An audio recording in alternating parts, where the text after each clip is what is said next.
Sesuatu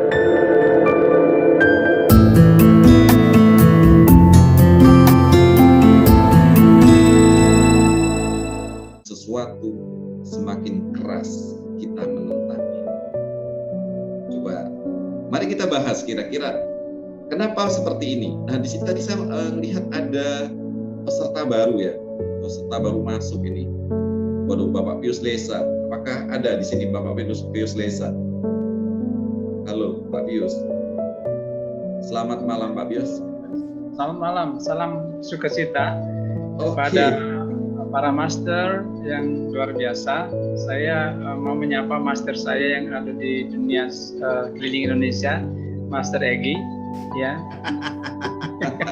Halo Pak Pius, salam sehat Pak. Saya sudah minta izin, tadi saya telat karena ada pelajaran. Tapi begitu saya buka, ternyata saya masih diizinkan. Itu bagi saya, ketika saya diterima itu berarti semua orang yang ada di ruangan ini adalah orang-orang yang berpikir positif. Keren. Ya. Oke, Pak Pius, ini ada satu pernyataan seperti ini. Semakin keras orang menyuruh kita melakukan sesuatu, semakin keras kita menentangnya. Kenapa seperti itu?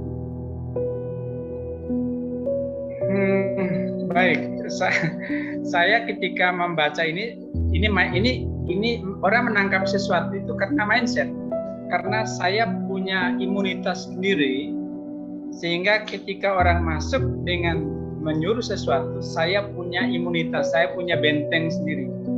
Benteng itu macam-macam. Benteng yang paling kuat adalah pikiran.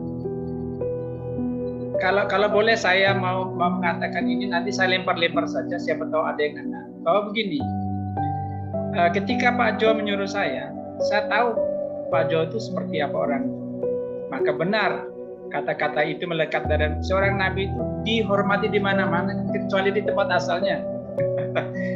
Kalau benteng ini yang ada di diri saya, ketika perintah itu masuk, maka saya, karena mindset saya sudah kenal orang, paradigma saya sudah kenal, akan saya lawan semua apa yang dikatakan. Walaupun yang dikatakan itu positif, tapi saya berusaha untuk mempertahankan defense myself dengan apa yang ada pada saya. Itu versi saya malam ini, saya kira. Terima kasih. Baik, terima kasih Pak Pius.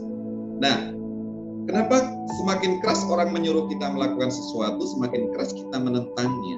Itulah cara kerja pikiran kita.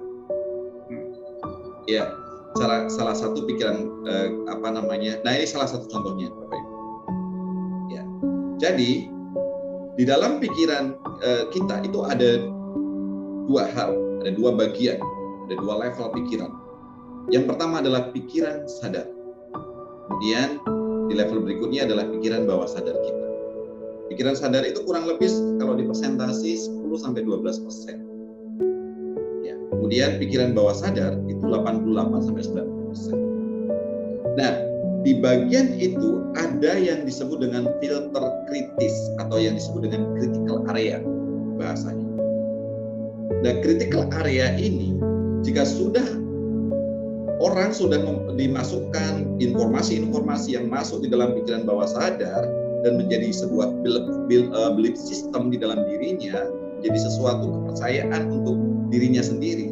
Maka ketika ada hal yang masuk, ada gagasan yang masuk dan tidak cocok dengan pikiran bawah sadarnya, disitulah akhirnya ditolak. Ya. Jadi orang yang mampu menolak, orang yang melakukan penolakan adalah karena apa yang dimasukkan itu tidak selaras dengan apa yang ada di dalam pikiran bawah sadar. Nah, bagaimana cara menselaraskan?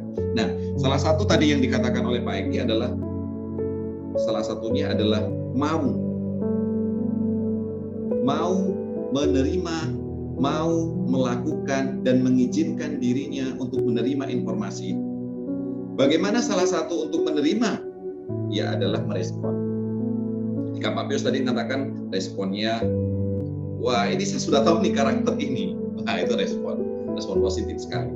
Ya, ketika Pak Pius melakukan respon positif, maka apapun yang dilakukan nanti outcome-nya juga positif. Nah, dari sini Jadi pikiran bawah sadar inilah yang merupakan tindakan seseorang. Tindakan penolakan itu bukan dari pikiran sadar, tapi tindakan penolakan itu dari pikiran bawah sadar kita. Karena apa? Karena gagasan, informasi yang masuk di dalam pikiran sadar terhalangi dengan critical area bahwa oh itu tidak benar, itu tidak cocok dengan pikiran bawah sadar saya, maka tindakannya juga akhirnya ditolak dari situ.